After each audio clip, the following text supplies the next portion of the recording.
with which you are more familiar than Jack the Ripper, the last one. Or possibly you're not particularly familiar with it. You're surrounded by flamenco, but not everybody is aware of exactly what flamenco is, although we all have an idea of what it means to us. I suppose if you ask most people what flamenco is to them, they would mention the song, obviously, but also the guitar accompaniment and the dance. There are three facets to this cultural manifestation. But where does flamenco come from? It is quite unique. There is nothing else in the world even remotely similar. It's absolutely 100% Andalusian. I imagine that a lot of people think also that it's very old, whereas in fact it's very modern. Flamenco, as we know it, has existed for 150 years, very little more. And there are different opinions as to who created flamenco as we know it today. Was it the gypsies? Is it something that was orthogonous to Andalusia before the gypsies arrived? Personally, I think it's an incredible and miraculous fusion of two different cultures. Certainly the gypsies played an incredibly important part in the development of flamenco. Here we have some photographs of gypsies from different parts of the world. The gypsies originally came from India. This young lady is a gypsy, Roma. That photograph was taken in Rajasthan, in the northwest of India, close to the Pakistan border. And they left India in approximately the 9th century. We don't know exactly why, but they started to migrate from east to west across Europe, settling in many different places. Here we have a photograph of some gypsies in Romania.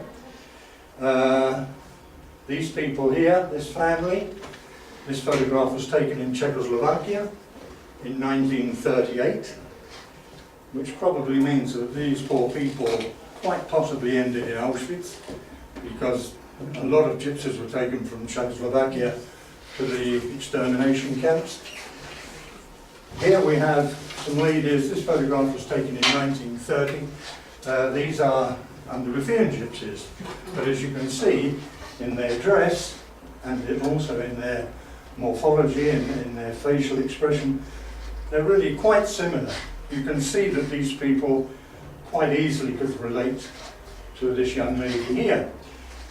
Down here, these rather attractive young ladies are also gypsies. They're from Malaga, so they're much closer to us. All of these people, the Roma or Romani, as I say, they settled in lots of different countries.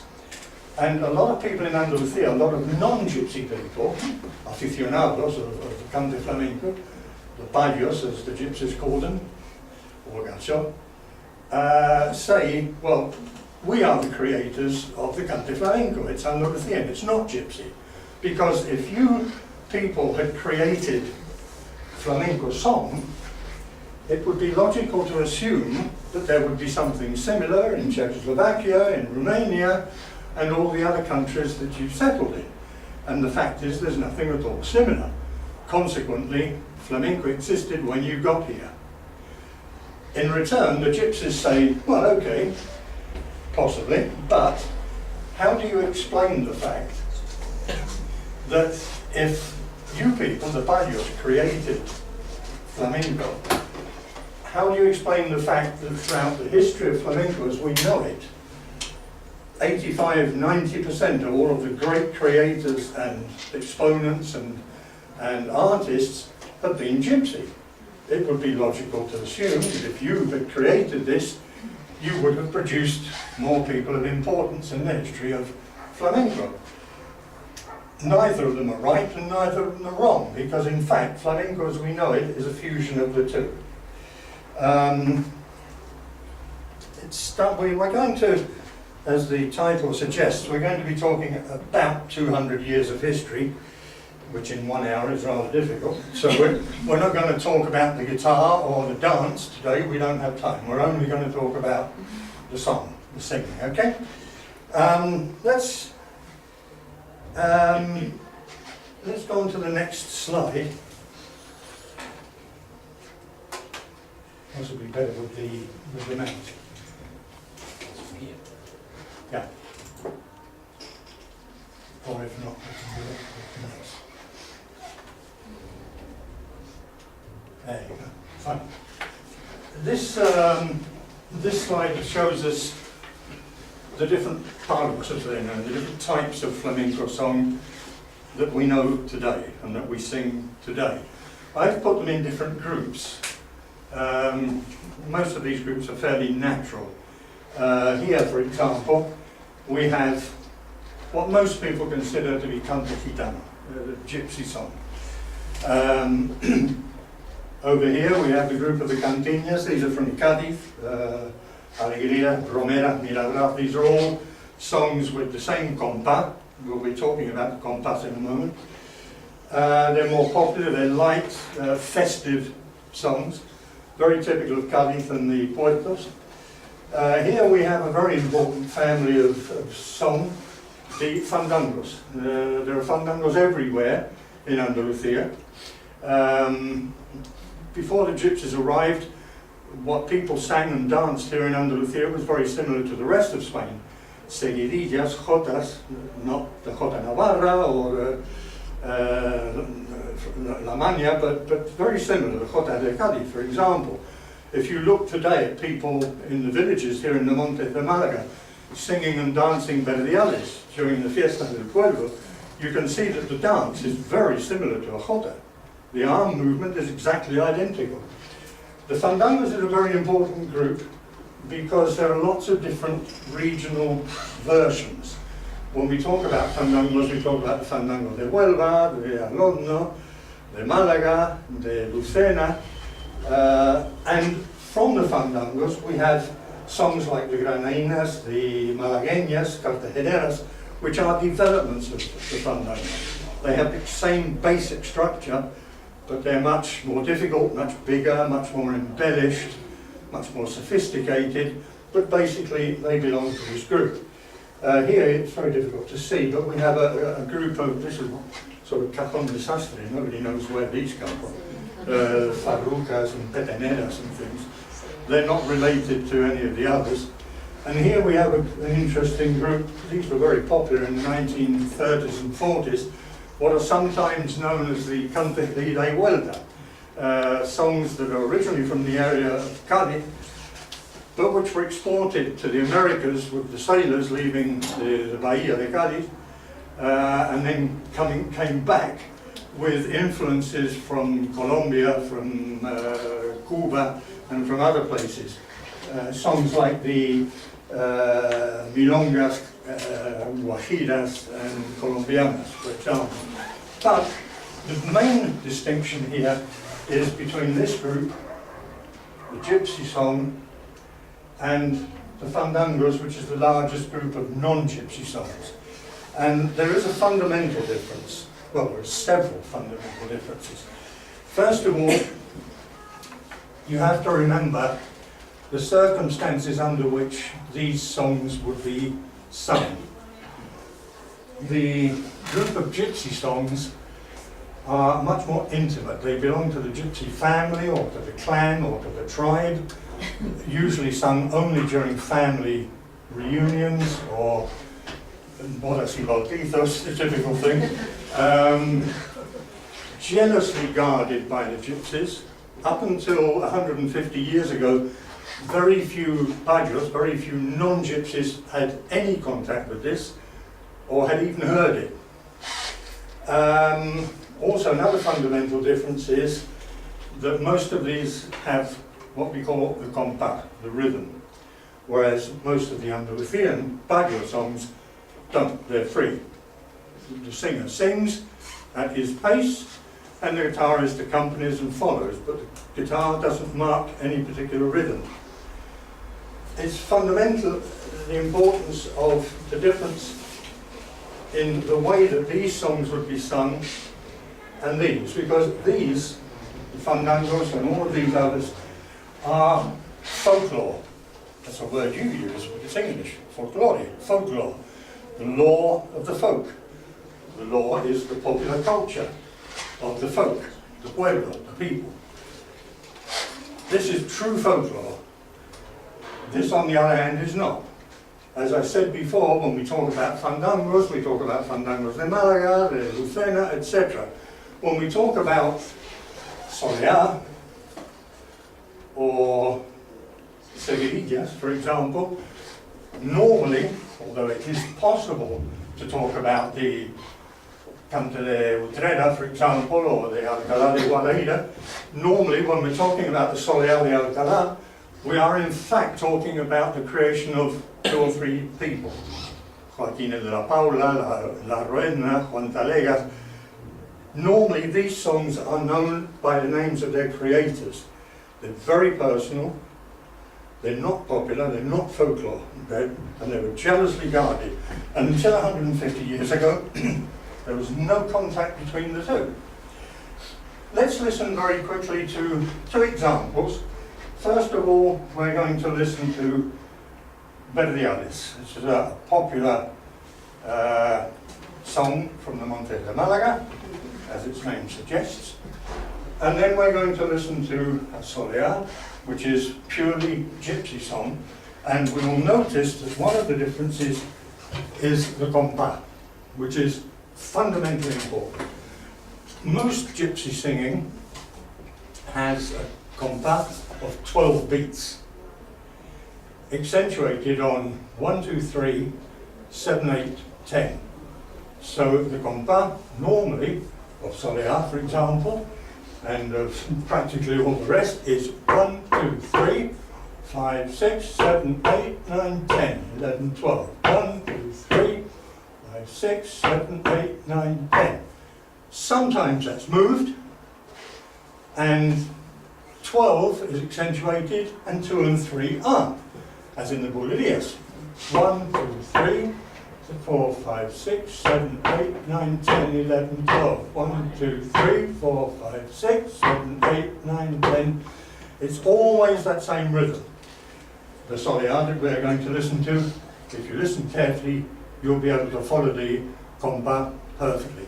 Let's first of all listen a couple of minutes to some Verdiales, popular Andalusian song.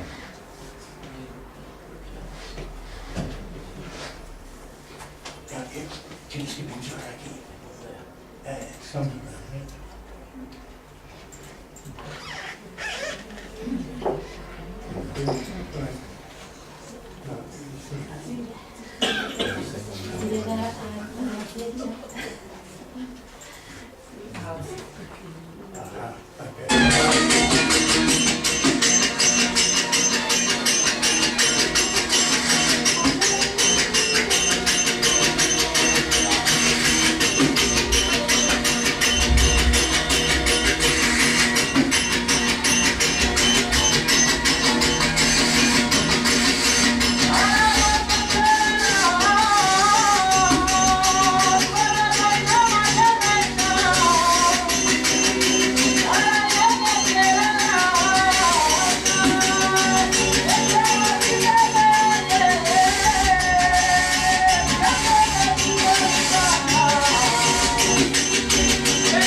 Okay, now that doesn't have a compás, although it does have a rhythm.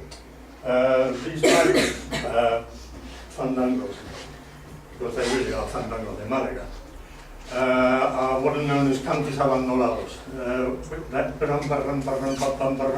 That accompaniment is typical of Malaga, but they're still fandangos. And a apart from the Berriales, the Javeras also have that, and the rondeñas. It's very typical of Malaga. You like rhythm in Malaga, I don't know why. Now we're going to listen to something entirely different. We're going to hear a soleá, in this case, the Jerez, although the first country that we're going to hear... No, it's a little better.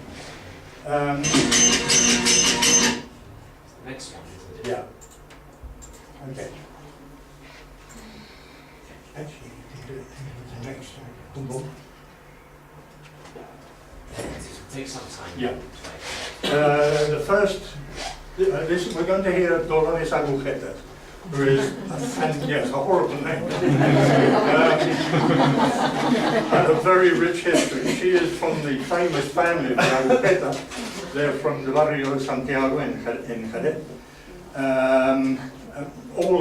Every generation produces a great Agujeta, and Dolores and her brother Antonio are now the defenders of the faith.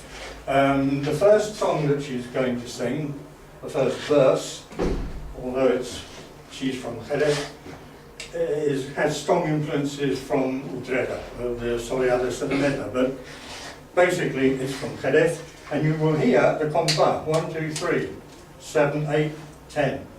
Okay.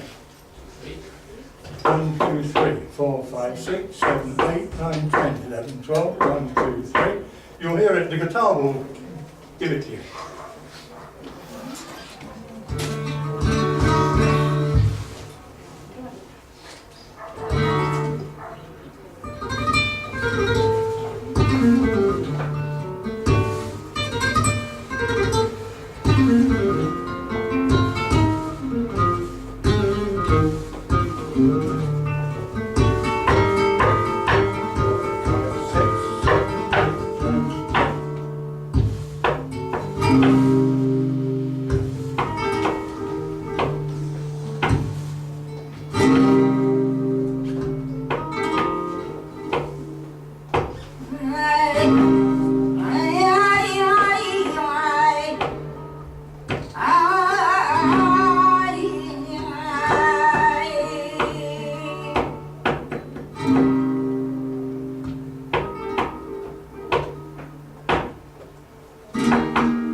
Well, as you can see, something entirely different from the Berriales.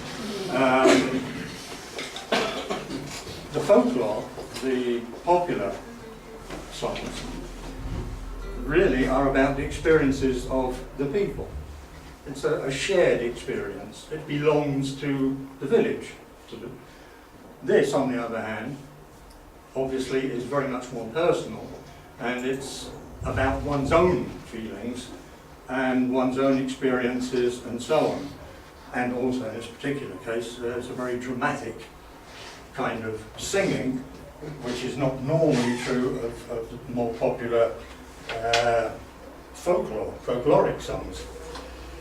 Okay, we've had a look at the different palos.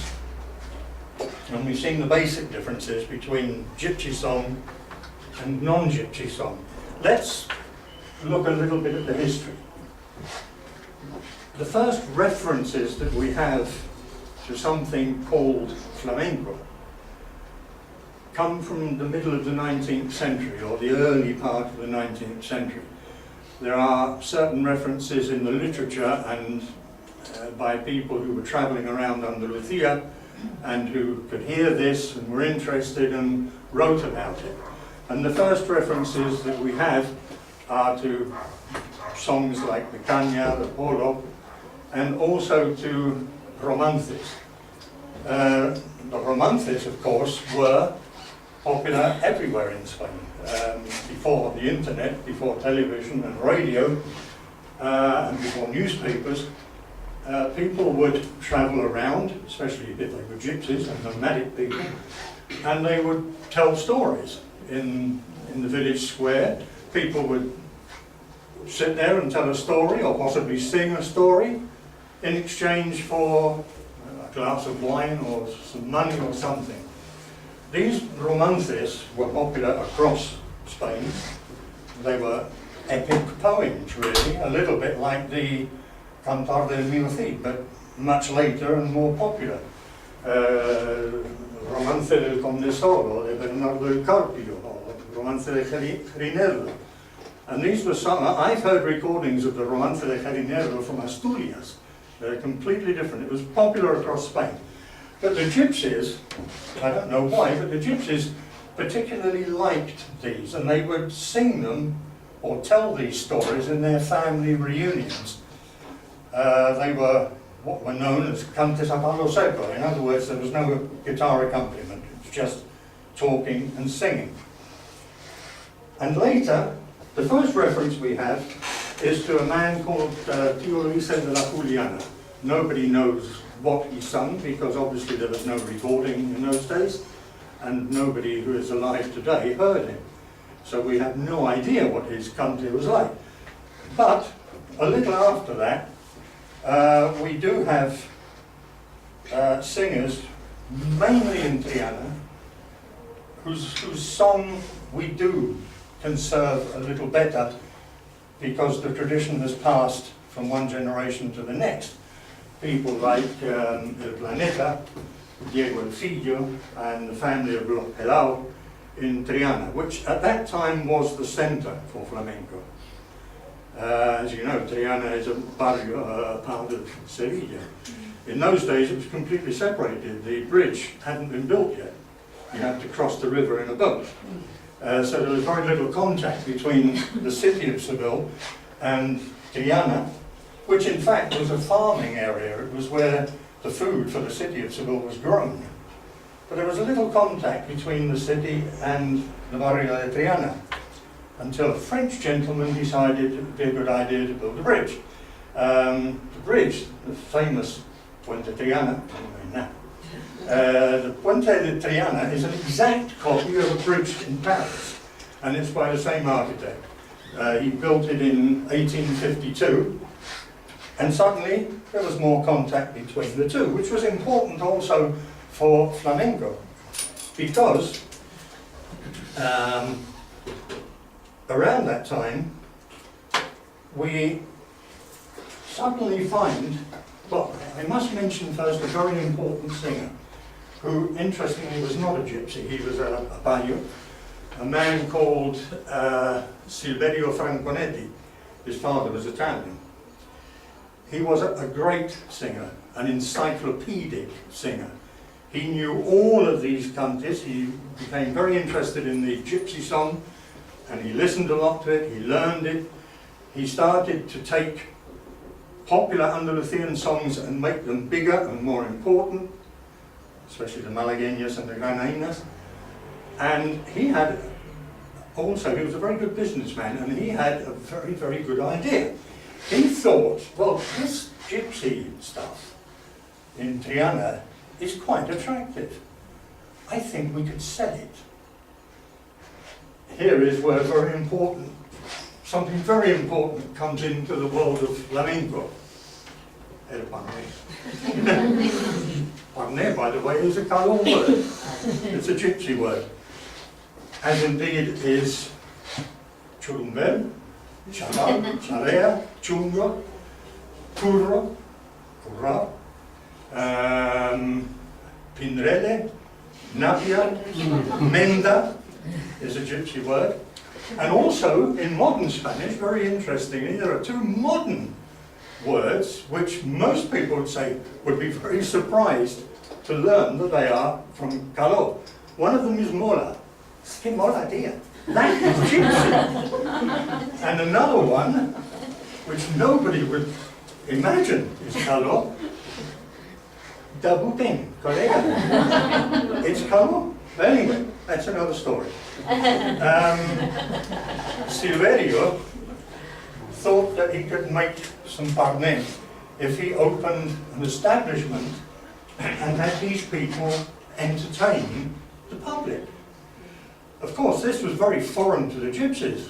Their song, their flamenco was theirs. They didn't want Barrios to hear it. Certainly they didn't want to sit on a stage and entertain people with it. But the fact is that somebody managed to convince them that they should do that. And around the middle of the 19th century, in Seville especially, we get a lot of café cantantes, as they were known at the time. There were many of them, the Burrero and Café Silverio was the most important. Here in Malaga you had the Café de Chinitas, which is famous. You've probably heard of the Café de Chinitas. That was a café cantante. I think we have the next slide. There's a photograph. No, the next one. No, sorry. Okay, yeah. Before we look at the café cantante, something I forgot. We were talking about the difference between gypsy song and the more popular Andalusian song. And we saw, especially when Dolores Agujetas was singing, that the gypsy song is much more dramatic. And this is reflected in the words of the song also. If we take a gypsy song, this is a seguidilla. We could give the next one. And again. Okay. Here you can see very typical gypsy song words. Very personal, my experience, and here something more popular, more sophisticated, more poetic.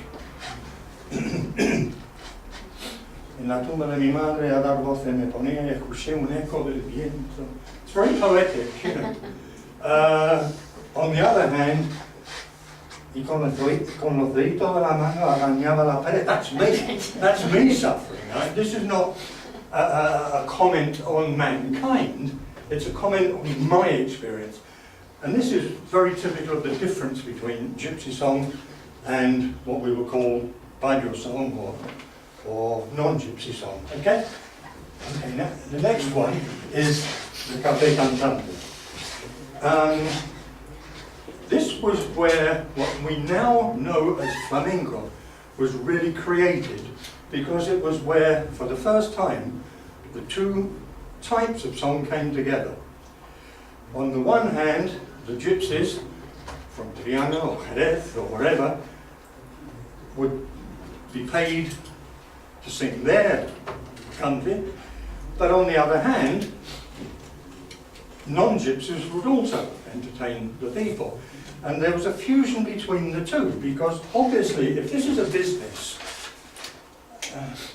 you will understand if I say that if I open a cafeteria on the corner and I offer music, I would make more money if I had put something popular than if I put somebody playing the Prokofiev's Piano Concerto No. 1.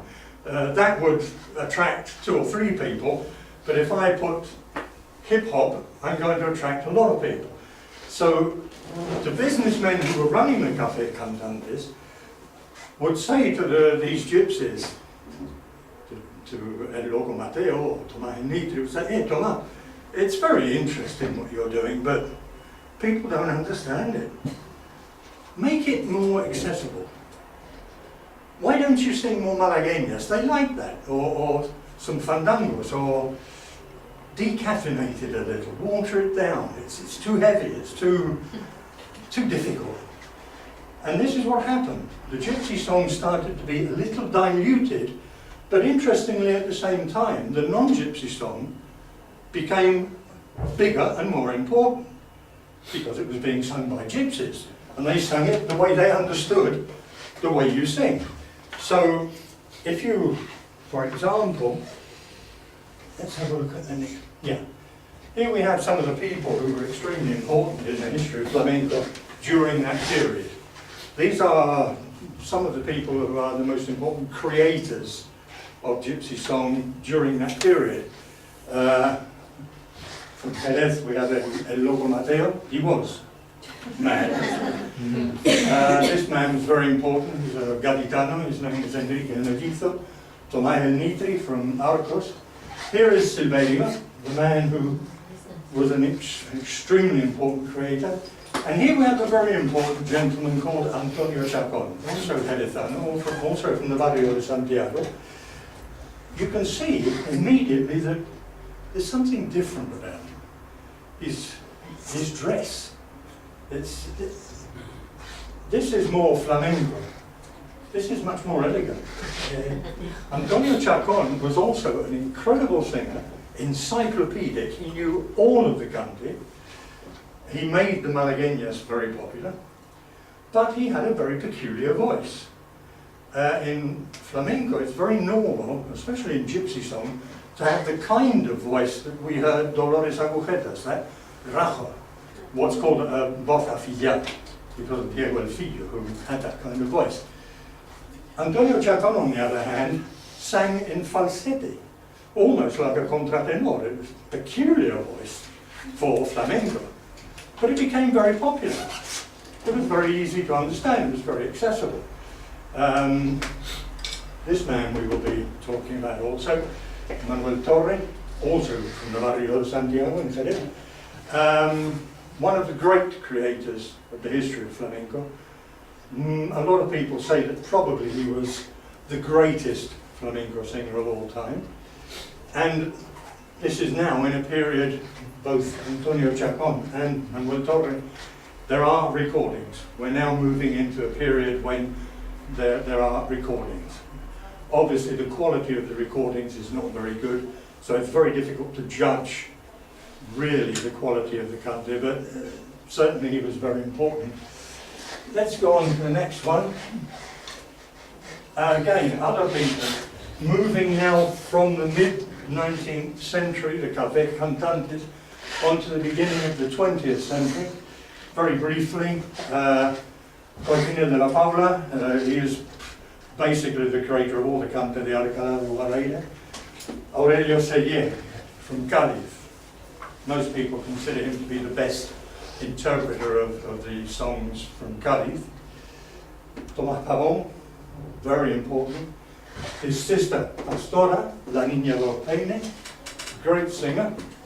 Juan Tárrega, who died in 1978, 79, and Pepe de la Matrona. These are, again, true flamenco singers of the period of 1910-1920.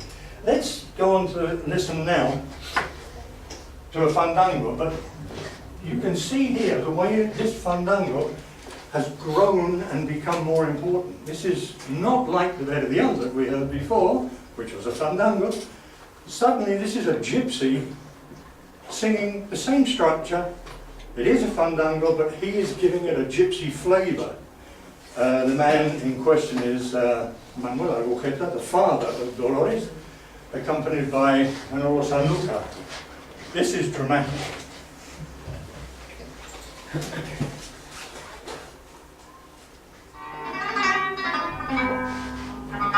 No compactness. This is a fandango, it has no compact.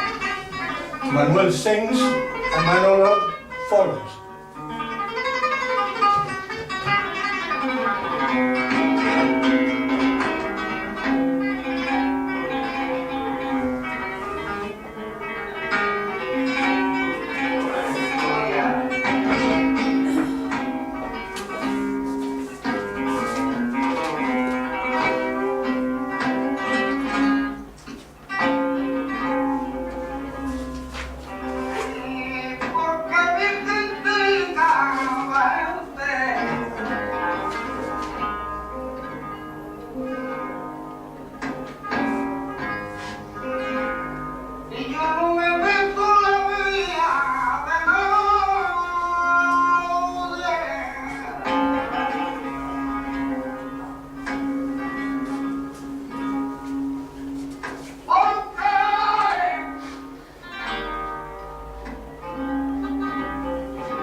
gypsy singing. It's pretty dramatic, isn't it? I remember the first time I heard this when I was about 15 or 16.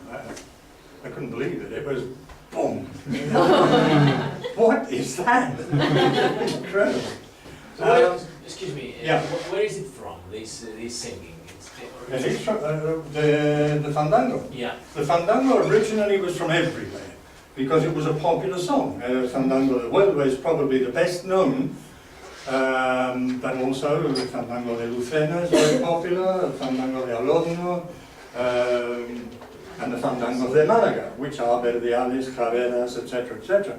It's a big family of songs, but here we have a typical example of that popular song, which is very simple and straightforward, sung by somebody who's making it more important, giving it something more oomph, as we say in English. But it's not actually from anywhere in particular. Okay, now before, let's hear two more things. Where in the history, whereabouts after the Café Cantante period, 1910-1920, here we suddenly find flamenco entering into difficulties as an art, precisely because of the push and pull between the gypsies and the non-gypsies. The gypsies regarded their songs as being pure and something to be conserved, whereas the payos, on the other hand, were more creative and more artistic about it. In 1910, 1915 or thereabouts, we find a movement which became known as Ópera Flamenca, which was basically a creation of Antonio Chacón, who had a falsetto voice, and it sounded operatic, although again it was a question of parler, because in those days the government, anything that was on a stage, any entertainment for the public, was taxed. I believe it was 10%. But the government of the day, in an attempt to make everybody more cultured, decided that opera, bel canto, would only pay 3%. So Antonio Chacón, being very intelligent, said, "Oh, well, this is opera flamenco. I'll pay you 3%. This happens throughout the history, well, not of flamenco, throughout the history of mankind. Money always is very important. Flamenco started to become very decaffeinated and diluted, and some people became concerned that the pure flamenco song might disappear, because what was being sung were milongas and things which were very pleasant, very pretty, but not pure gypsy song. And so, in 1922, a group of intellectuals, led by the composer Manuel Falla, decided that there should be a national contest, a competition, to give a prize and recognition to the greatest singer of flamenco. This Concurso Nacional del Cante Hondo, as it was called, was organized by Falla, along with Miguel Cerón and also Federico García Lorca, in Granada in 1922. Unfortunately, it was a complete failure because the organizers failed to understand something very important. They thought, understandably, that the professionals were not the people that had the pure cante. The pure cante belonged in the household, in the families, in the tribe, not on the stage. In fact, all of the great singers at the time were professionals. People like Tomás Nitri and some of the people we saw before. But they didn't allow these people to compete. So the quality of what actually was presented in Granada in 1922 was really not particularly important. So the contest was won by a man called Diego el Tenazas. I don't know whether it's possibly the next slide. No. No, okay. It was won by a man called Diego el Tenazas. Another prize winner who was only 17 years old at the time, like our friend the cellist, was Manolo Caracol. You possibly heard of Caracol. He subsequently became a very important cantador, much later. But generally speaking, people like Tomás el Nitri, La Niña de los Peines, Pavón, they were not even on the jury. The jury was a bunch of people who really didn't have much of an idea of what they were listening to. So the concurso was a bit of a failure, which was a tremendous pity. Talking about commercialization and the negative effect it has, not only on flamenco, but on practically any art. We're going to listen now to, again, to a gypsy song with a very pronounced compa, sung by somebody who became extremely important in the history of flamenco for many, many reasons, some positive, some more negative. The young man is José Monge, Camarón de la Isla, accompanied here by Paco Febrero, when he was very young. And this is when Camarón really sang very, very well.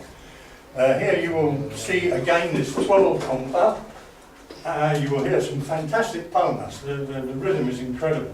And at the end, for 1 minute, a gentleman gets up and dances, and he is fantastic. It's not Joaquin Cortés, it's not anything that you see on stage. It's not the typical idea we have of a flamenco dancer, with a sombrero a la ancha. No, none of that. It's just a gitano who gets up because he's got the music in him and he has to get up and dance. He does 2 or 3 little things and sits down. But it is real baile flamenco. This is Camarón de la Isla with Paco Cepero singing Por Bulería. There's an introduction of him talking for a moment. Just before, could Yeah. you do the compa? Yeah, the compa basically is 12 beats. Well, for soleá and for bulerías, etc., etc. Seguidilla is completely different. But it's basically, the accentuation is on 1, 2, 3, 4, 5, 6 are silent, 7, 8, 9, 10, 11, 12. 1, 2, 3, 4, 5, 6, 7, 8, 9, 10. And here, as it's bulería, the accentuation is shifted. And it's 1, 2, 3, 4, 5, 6, 7, 8, 9, 10, 11, 12. 1, 2, 3. Suddenly it's moved a little, but it's exactly the same compa. And we will hear Camarón talking about his friend El Piriri. He will refer here to the venta. He's talking about the venta de Varga in la isla de San Fernando. Entonces nos colamos en un sitio que estaba Cepero, que seguramente llevaría tiempo sin mí por allí, ¿no? Y el Pilili, vamos a traer, que está ahí. This was recorded in the house of Camarón's mother, who sings in the Calle Carmen in San Fernando. Y luego me dijo, vente a Madrid, me dio las señas y eso para que me viniera a Madrid, ¿no? Entonces yo, era un niño, no hice caso, ¿no? Me fui a la venta otra vez, allí a San Fernando, ¿no? Mi gente y eso. Ya luego pues me fui a pedir con Miguel y de los Reyes, ¿no? Y Dolores Vargas y el tablado, y ahí estoy.